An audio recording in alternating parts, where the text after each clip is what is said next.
Welcome back to our channel. বন্ধু ছাড়া আমরা সবাই অচল। বন্ধু মানেই উটকো ডাকনাম, বন্ধু মানেই দেখা হলেই কি রে ভাই, বন্ধু মানেই অকারণ লেক পুলিং, বন্ধু মানেই বন্ধুর পাশে থাকা, সাথে থাকা, রাগ দুঃখ মজা খুনসুটি ঝগড়া। আর এই বন্ধুত্বের মধ্যেই যদি মিশে যায় একটু ভালোবাসার ফ্লেভার, তাহলে তো আর কথাই নেই। আমাদের আজকের গল্প গাল গপ্প প্রাইভেট লিমিটেডের এক্সক্লুসিভ রিইউনিয়ন। মদ্যপান স্বাস্থ্যের পক্ষে ক্ষতিকর। গল্পের স্বার্থে এই মতের ব্যবহার থাকলেও আমাদের চ্যানেল কোনোভাবেই তা সমর্থন করে না। চলুন আজ তবে একটা অন্যরকম গল্প শোনাই। এই গল্পে আছে পুরনো বন্ধুত্ব, অনেকখানি স্মৃতি, কিছুটা আনন্দ, কিছুটা দুঃখ, কিছু পাওয়া আবার কিছু না পাওয়া, ঠিক আমাদের জীবনের মতো, তাই না? নিজের ঘরে বসে ফেসবুক স্ক্রল করছিল জিকো। জাস্ট একটু এসির হাওয়া খাবো বলে আমি কবি শুধু তোমাকে ভালোবেসে। এই কি একটা চলে গেল মনে হলো না? আরে হ্যাঁ, এ তো ফেসবুক মেমোরিজ, তাও আবার কলেজ ফ্রেন্ডসদের একটা গ্রুপ ফটো। হঠাৎ কেমন যেন সেই দিনগুলো চোখের সামনে ভেসে উঠলো। সেই একসাথে কলেজে বসে আড্ডা, টিফিন খাওয়া, ক্যান্টিনের সেই চা, ছোটখাটো ঝগড়া, পুজোয় একসাথে হই হই করে সবাই মিলে ঠাকুর দেখতে যাওয়া, আরো কত কি। হঠাৎ জিকো ভাবলো একবার খোঁজ নিয়েই দেখি না কেমন আছে তারা, সেই বন্ধুরা। শুরু হলো ট্রেজার হান্ট। অবশ্য এই ট্রেজারে পকেট না ভরলেও সবার যে মন ভরবে এই নিয়ে কিন্তু কোনো সন্দেহ নেই। সেই ট্রেজার হান্ট এই পর্যায়ে চলে গেল যে হোয়াটসঅ্যাপ গ্রুপের হাই হ্যালো কেমন আছিস থেকে চলে গেল রিউনিয়ন প্ল্যানিং এর দিকে। অবশেষে একটা ছুটির দিন দেখে ঠিক হলো কলেজের 10 বছর পর কলেজ ফ্রেন্ডস রিউনিয়ন। গন্তব্যস্থান আমাদের জিকোরই বাড়ি। যথাদিনে জিকোর বাড়ি একে একে সবাই এসে হাজির। সে একটা এলাহি ব্যাপার বটে। আচ্ছা বুঝলেন তো, ওদিক থেকে না ভীষণ সুন্দর খাবারের গন্ধ আসছে। আমি যাই, ওদেরকে একটু হাতে হাতে সাহায্য করি। আপনারা কিন্তু কোথাও যাবেন না। সবে তো কলির থুড়ি, এ তো রিউনিয়নের সন্ধে। বন্ধুরা এলো মেলো, মুঠো ভরে নিয়ে এলো আনকোড়া সূর্যের লাল। কলেজের ঘাসে ঘাসে হুল্লোর ক্যাম্পাসে এক মুঠো ছুটির সকাল। রাপ্পা রাপ্পা রাপ্পা রাপ্পা রাপ্পা রাপ্পা রাপ্পা রাপ্পা রাপ্পা রাপ্পা। তোরা কোথায়? আর মোহর? যোশী এসে গেছে? হ্যাংলা নিশ্চয়ই খেতে বসে গেছে, তাই না রে? এই তুই কি মোটা হয়ে গেছিস রে মনা? সমু, তোর মাথার সব চুল গেল কোথায় রে? বউ নাকি বাচ্চা? কে সব চুল উপরে তুলে দিয়েছে? নিশ্চয়ই তোর বউ করেছে। যা ঝগড়ুটে তুই, ঠিক হয়েছে। এই দেখ দেখ, মুকুর কি ফুলে গেছে রে। ও তো কয়েকদিন আগেই বিয়ে করেছে, তাই না? বিয়ের জল গায়ে পড়েছে তাহলে। কনা, সেদিন তোর বর আর মেয়েকে দেখলাম তো। কোথায় রে? কোথায় আবার? ওই তো তোদের স্ট্যাটাসে। তোদের তিনজনকে খুব ভালো লাগছিল, বিশেষ করে তোর বরটা কি হ্যান্ডসাম রে। আমারটাকে দেখ, কিরকম একটা বুড়ো বুড়ো হয়ে গেছে। ধুর, ভাল লাগে না। তোরা সবাই ঠিকঠাক খাওয়া দাওয়া করছিস তো? ওদিকে ভেজ কাউন্টার আছে আর ওই যে ওদিকে নন ভেজ। প্রন পকোড়াটা যা করেছে না, চুমু, একেবারে চুমু। জিকোকে ক্রেডিট দিতেই হয়। ও যদি সবাইকে খুঁজে বের না করে আনতো তাহলে এই 10 বছর পরে আমাদের রিইউনিয়নটা হতোই না। তবুও তো কয়েকজনকে আমরা খুঁজেই পাইনি। বলে ওঠে জিকো। পাশ থেকে মুকুট এসে জিজ্ঞেস করে, তোর বউ বাচ্চা কোথায় রে? তোরা ছেলেরা একসাথে বসে গিলবি বলে বউ বাচ্চাকে বাড়ি থেকে ভাগিয়ে দিয়েছিস। তোর বাড়িটা কিন্তু জব্বর বানিয়েছিস। আচ্ছা শোন, ভাবিস না যে তোরা ছেলেরা একা বসে থাকবি বোতল নিয়ে। বোতল খুললে আমাদেরও ডাকবি, বুঝলি? ওই জিকো হই আসেনি? ও তো আসবে বলেছিল। ওর একটা ফুটফুটে মেয়েও আছে, পুরো ডল একটা। গ্রিলড পাইনাপেলের টুকরোটা মুখের মধ্যে ভরে জিজ্ঞেস করে হ্যাংলা। আসবে তো বলেছিল। সমু বলল, ও এলেই পার্টি শুরু হয়ে যাবে। হয়তো দেখ, ট্রাফিকে হয়তো কোথাও আটকে গেছে। তখনই হৈমন্তী এসে ভেতরে ঢোকে। পুরনো বন্ধু বান্ধবীদের দিকে তাকিয়ে হাত নেড়ে ছোট্ট বাচ্চাটাকে নিজের কোল থেকে তুলে দেয় ওর বর আবিরের কোলে। বন্ধুদের মাঝে এসে দাঁড়ায় ও। কিরে হই, কলেজে তোর যা গ্ল্যামার ছিল এখন তো তার কিছুই নেই রে। হ্যাঁ, কেমন রোগা হয়ে গেছিস। কি গো আবিরদা, বউয়ের দিকে আর নজর দিচ্ছ না নাকি? হৈমন্তী হালকা হেসে বলল, আরে ধুর, কি যে বলিস, আসলে মেয়ের এত কাজ, তারপর শরীরটাও খারাপ হয়েছিল কদিন আগে, তাই আর কি। আচ্ছা চল, এবার পার্টিটা শুরু করি নাকি? সবাই হই হই করে ওঠে একসাথে। জিকো একবার হৈমন্তীর দিকে তাকিয়ে হেসে অডিও সিস্টেমে গান চালিয়ে দেয়। এই জিকো, গান চালালি কেন? চল না, আমরা সেই আগের মতো বসে আড্ডা দিই। আফটার অল কত বছর পর দেখা। এই চল না সেই কলেজের মতো ট্রুথ অ্যান্ড ডেয়ার খেলে। হ্যাঁ হ্যাঁ, দাঁড়া, আমি একটা বোতল নিয়ে আসি। হঠাৎ করে সবাই যেন টিনেজে ফিরে গেল। সবাই কেমন স্বতঃস্ফূর্তভাবে রাজিও হয়ে গেল। এরপর কলেজের সব বন্ধুরা একসাথে গোল হয়ে বসলো ট্রুথ অ্যান্ড ডেয়ার খেলতে। এলার এমন চোট, কেউ নিজের বর বউ ছেলে মেয়েকেও আর পাত্তা দিচ্ছে না। বোতল ঘুরল। প্রথমেই হ্যাংলার পালা। মুকুরোকে নাচার ডেয়ার দিল, আর হ্যাংলা নির্দ্বিধায় মাথায় মদের গ্লাস আর থলথলে ভুঁড়ি নিয়ে নাচ শুরু করলো। এই তো জীবন, যেদিকে যেতে চায় প্রাণ, পেয়ারা চালাও ফোয়ারা, জিন্সেরই শ্যাম্পেন রান।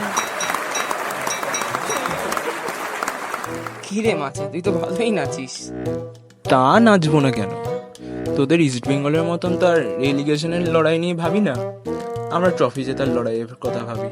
তোদের মোহনবাগানদের সাথে কথাই বলতে ইচ্ছা করে না। এদের ক্লাব ঐতিহ্য সব বেঁচে খেয়েছিস, আবার তাদের বড় বড় কথা। এই দাঁড়া, মনে আছে জিকো তো চেলসি সাপোর্টার। তোরা থামবি এবার? পরের টার্ম মনা। দেখ, তোর কলেজ লাইফের জীবনটা যে কত রঙিন ছিল আমরা সবাই মোটামুটি জানি। এবার সত্যিকারের বল তো, কটা ছেলেকে নাচিয়েছিলি? কিছুক্ষণ ভেবে মোনা বলল, কটা? আর আমাদের কলেজের 2জন, আর অন্য কলেজগুলো থেকে ওই 4টে মতো, টোটাল 6টা। বাবা, তোর এলেম আছে বটে। আমরা তো মনে হয় 2-3 জনকে দেখেছিলাম। তুই যে ধোনির মতো 6 মেরে বসে আছিস এটা তো জানতাম না। দেখলে হবে, খরচা আছে বস। এই জন্যই মোনা নামের স্যাম্পল ডিপার্টমেন্টে একটাই ছিল। নে নে, হয়েছে হয়েছে, এবার থাম, চল আবার বোতল ঘোরা। পরের বার এলো জিকোর ডেয়ার। হৈমন্তী কিছুক্ষণ ভেবে বলল, এই জিকো, তুই তো কি ভালো গান গাইতিস রে কলেজে, একটা গান আজ। না না, ওসব ছেড়ে দিয়েছি অনেক দিন, এখন আর ওসবের একদম চর্চা নেই রে। কিন্তু সবাই মিলে বলাতে জিকোকে গাইতেই হলো। গাইতে গিয়ে জিকোর মনে পড়ে গেল সেই কলেজ ফ্রেশার্সে তার পছন্দের মানুষটার উদ্দেশ্যে গাওয়া গানটা। নিজেকে একটু সামলে নিয়ে জিকো গাইতে লাগলো। এখন আমার হঠাৎ করে পড়লো মনে, একবার হারিয়ে গেছি তেঁতুল বনে, গোলাপি কাঠের চুড়ি চাঁদের মালা, তখনও তোমার আমার হয়নি আলাপ, তখনও তো তোমার আমার হয়নি আলাপ, তখনও তো তোমার সাথে হয়নি আলাপ, তখনও তোমার আমার হয়নি আলাপ, তখনও তো তোমার সাথে হয়নি আলাপ, তখনও মেলাচ্ছি তালা তারা লা লা লা, আলা লা লা লা লা লা লা লা লা লা, আলা লা লা লা লা লা লা লা লা লা, আলা লা লা লা লা লা লা লা লা লা, আলা লা লা লা লা লা লা লা লা, আলা লা লা লা লা লা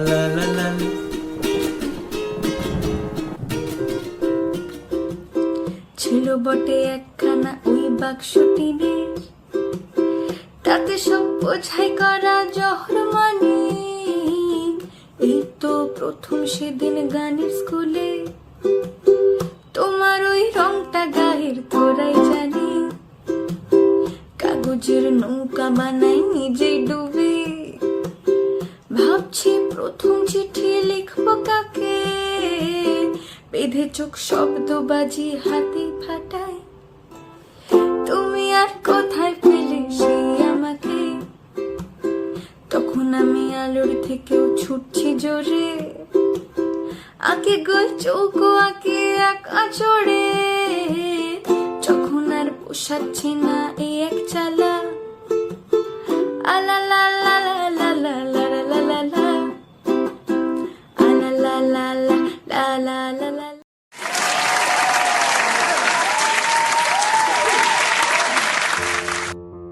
বাহ, তোদের এই ডুয়েট কলেজেও যেমন এভারগ্রিন ছিল, এত বছর পরেও সেম রয়ে গেছে। হ্যাঁ, ঠিক বলেছিস। সেই কলেজ ফ্রেশার্সে জিকো হৈমন্তী জুটির যে ভাইবসটা ছিল না, সেটা যেন আবার ফিরে পেলাম। বাবা, কলেজে জিকো বাবু আর হৈমন্তী একসাথে গান গাইতেন নাকি? আরে আবিরদা, ওরা গান গাইতো কি বলছেন? ওদের ডুয়েট জুটি আমাদের ডিপার্টমেন্টে ফেমাস ছিল। ও, ওই বলেনি তো আমায় কোনোদিন। হ্যাঁ, মানে ওই আর কি। ধুর, ছাড়ো তো ওসব পুরনো কথা। হ্যাঁ, হই ঠিকই বলেছে, এসব অনেক আগের কথা, বাদ দিন এসব। পুরনো কথা যত না মনে করা যায় ততই ভালো। যাই বল, তোদের এই হঠাৎ ডুয়েটটা কিন্তু দারুণ ছিল। বলতো এসব কি আগে থেকে সাজানো প্ল্যান নাকি? সত্যি খনসু, তোর এই কাঠি করার স্বভাবটা আর গেল না। দেখলি তো বেচারা জিকোটা লজ্জায় উঠেই চলে গেল। জীবন মানেই তো বাসে বাসে বাঁশ বাগান, সেখানে দু চারটে কাঠি থাকলে ক্ষতি আর কি। রাতের খাওয়া শেষ হলে এক এক করে সবাই যখন যাওয়ার জন্য তৈরি হয়, জিকো অবশেষে হৈমন্তীর সামনে আসে। কি রে, তুই কোথায় লুকিয়েছিলিস? একবারও এলিও না বল। আরে আমার কত কাজ ছিল বল দেখি, সবকিছুই তো প্রায় একা হাতেই অ্যারেঞ্জ করেছি। সবার খেয়াল রাখতে হবে না? খাওয়া দাওয়া করেছিস তো ভালো করে? তোর মেয়ে খেয়েছে? ও কিন্তু ভীষণ সুইট হয়েছে রে, একদম তোর মতো, যাকে বলে কিউটনেসের ডিব্বা। এই জিকো, ভালো হবে না কিন্তু। মেয়েটা পুরো বাপের ওপরে গেছে। দেখ না এখন কেমন আবিরের কোলে ঘুমিয়ে পড়েছে। আর আবিরকে দেখ কিরকম বড় বড় হাই তুলছে। এই শোন না, আমাকে একটু ওয়াশরুমটা, ওইটাই তো ওয়াশরুম না? আয় আয়, আমি তোকে বাড়ির ভেতরে ওয়াশরুমটাই নিয়ে যাচ্ছি। এই ওয়াশরুমটাতে গণেশটা না বেশি গিলে বমি টমি করে একেবারে যাচ্ছে তাই করে রেখে দিয়েছে। বাড়ির ভেতরে ঢুকে বাথরুম থেকে বেরিয়ে আসার সময় হঠাৎ সুসজ্জিত লিভিং রুমের দিকে চোখ পড়ে হৈমন্তীর। ঘরের ভেতর গিয়ে হৈমন্তী সব কিছু ভালো করে দেখতে লাগলো। হঠাৎ শোকেসের ভেতরে দেখতে পায় একটা সুন্দর কানের দুল, বেশ যত্ন করে সাজিয়ে রাখা, এমন ভাবে সাজানো যেন ওটাই এ ঘরের মূল আকর্ষণ। কিন্তু আর এক জোড়া তো চোখে পড়ছে না। হঠাৎ হৈমন্তীর বুকের ভেতরটা কেঁপে ওঠে। কাপা কাপা হাতে ও দুলটা হাতে তুলে নেয়। হৈমন্তী বিড়বিড় করে বলল, এই কানের দুলটা। ওর চোখের কোণায় জল জমতে শুরু করলো। জিকো বাইরে থেকে তাড়াতাড়ি এসে পেছন থেকে ওর উদ্দেশ্যে বলল, হই, আবির তোকে খুঁজছে রে। বাবা, একেবারে বউন্ত প্রাণ। এখানে কি করছিস তুই? আমি তোমাকে কখন থেকে খুঁজছি আর তুমি এখানে? ঘুরে দাঁড়ায় হৈমন্তী, জিকোর দিকে তাকিয়ে কোনো রকমে ফিসফিস করে জিজ্ঞেস করে, এই কানের দুলটা? ওহ, ওটার একটা গল্প আছে রে, শুনবি? গল্প? সেটাও কানের দুলের? বেশ ইন্টারেস্টিং তো। হ্যাঁ, সত্যি ইন্টারেস্টিং। সে তখন আমার কলেজের ফার্স্ট ইয়ার। একটা মেয়ে ছিল আমাদের ডিপার্টমেন্টে, ওকে আমার খুব ভালো লাগতো। কিন্তু ওই বয়সে যা হয় আর কি, বলতে পারিনি কখনো তাকে। এভাবেই কেটে গেল তিনটে বছর। কত স্মৃতি, কত মুহূর্ত। সেই 3টে যেন আমার জীবনের সবচেয়ে রঙিন 3টে বছর। তারপর কলেজের শেষ দিন বুকে অনেকটা সাহস নিয়ে কথাগুলো বলবো ভেবেছিলাম, কিন্তু পারিনি। তারপর ওর ওই একটা পড়ে যাওয়া কানের দুল লুকিয়ে নিজের কাছে রেখে দিয়েছি স্মৃতি হিসাবে। ইস, তখন যদি মেয়েটাকে বলতে পারতেন, একটা দারুণ লাভ স্টোরি হতে পারতো। জিকো, শুনলাম আপনি নাকি বিয়ে করেননি, সেটা কি এই মেয়েটার জন্য? এ তো গভীর প্রেম একেবারে। কি বলো হৈমন্তী? এই হৈমন্তী, এবার কিন্তু আমাদের যেতে হবে। মেয়েটা ঘুমের মধ্যেও খুব ছটফট করছে। হ্যাঁ হ্যাঁ, অনেকটা রাত হয়ে গেছে। হই, খুব ভালো লাগলো রে তোরা এলি। মেয়েটার নাম কি ছিল রে? এই রে, নাম তো মনে নেই, তবে হ্যাঁ, ওকে আমি কিউটনেসের ডিব্বা বলে খুব রাগাতাম তখন। এখনো নিশ্চয়ই ভালো আছে, আমি জানি ও খুব ভালো আছে। গাড়িতে উঠে পেছনের সিটে মেয়েকে কোলের ওপরে ধরে চেপে বসে হৈমন্তী। মনে মনে বলে, তুই কেন সেদিন বলতে পারলি না রে জিকো? কেন? আমি তো নিজেও সেদিন রেডি ছিলাম। তুই আসবি, এসে বলবি। মেয়েটা হঠাৎ ডুকরে কেঁদে ওঠে। সামনে থেকে আবির চেঁচিয়ে ওঠে, ব্যাস, আবার শুরু হয়ে গেল মেয়ের প্যান প্যানানি। এখনই আবার মাও শুরু করে দেবে মেয়ের মতো প্যান প্যান করা। তাড়াতাড়ি মেয়েকে কাঁধের ওপরে ফেলে ওর পিঠে চাপড় দিতে দিতে ভয়ার্ত স্বরে হৈমন্তী বলে, প্লিজ রাগ করো না আবির, ও ঘুমিয়ে যাবে, ও ঘুমিয়ে গেছে। ঘুমোলেই ভালো, কখন থেকে তো তোমাকে ডাকছে, কোনো পাত্তাই নেই তোমার। এদিকে মা বারবার ফোন করছে। কি যে দরকার এইসব ফালতু বন্ধুপ্রীতি দেখানো, বুঝি না। চাওটা কি তুমি? বিয়ের পর চাকরি ছাড়িয়েছো, বাপের বাড়ি বলে যে আমার একটা বাড়ি আছে তা তো আর মনেই পড়ে না। সামান্য বন্ধুদের একটা রিইউনিয়ন, তাও আবার 10 বছর পর, সেখানেও তুমি দেরি করে এনেছো। হ্যাঁ, সে তো এখন বন্ধুপ্রীতি উঠলে উঠবেই। কলেজে আমার নাকি ছেলের সাথে ডুয়েট গান গাওয়া হতো, আরো কত গুণ যে ছিল কে জানে। তুমি এইভাবে আমার সাথে কথা বলতে পারো না আবির। সেই তো, এখন আবার কথা বলা শেখাবে আমাকে। শোনো, এসব অ্যাটিটিউড দেখা তুলে না অন্য কাউকে দেখে নিও। মেয়ে মানুষের এত দিমাগ আমার পোষায় না, একদম বলে দিচ্ছি। বেরিয়ে আসা চোখের জল শাড়ির আঁচলে মুছতে মুছতে মনে মনে হৈমন্তী বলে, তোর কিউটনেসের ডিব্বা আজ ভালো নেই রে, ভালো নেই। সুখের অভিনয় করে যাচ্ছে ও রোজ, নিজের সাথে, বাইরের সবার সাথে।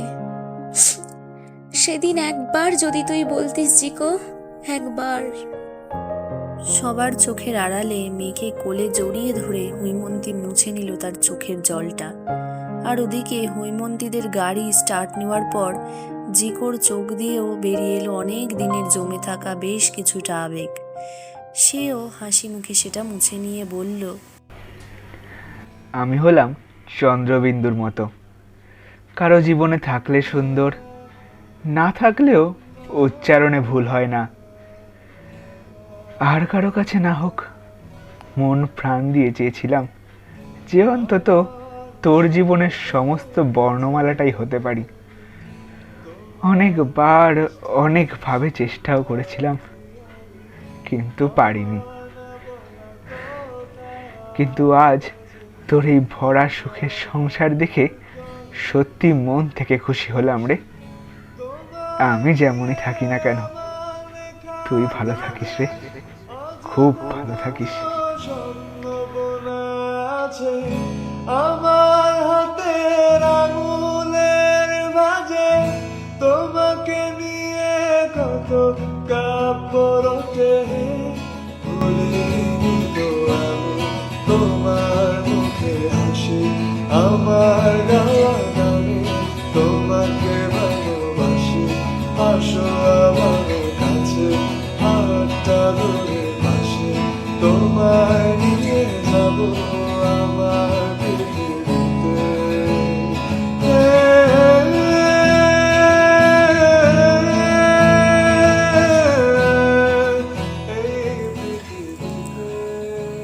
এইভাবে হারিয়ে যায় অনেক ভালোবাসা, অনেক আবেগ।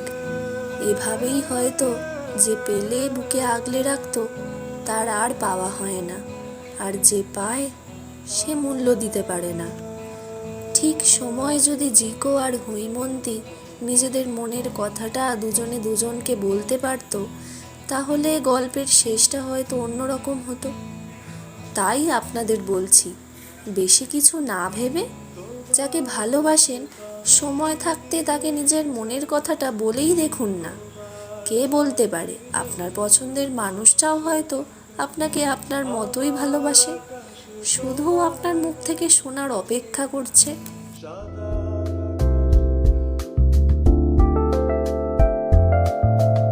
আপনারা শুনলেন গাল গপ্প প্রাইভেট লিমিটেডের এক্সক্লুসিভ রিইউনিয়ন।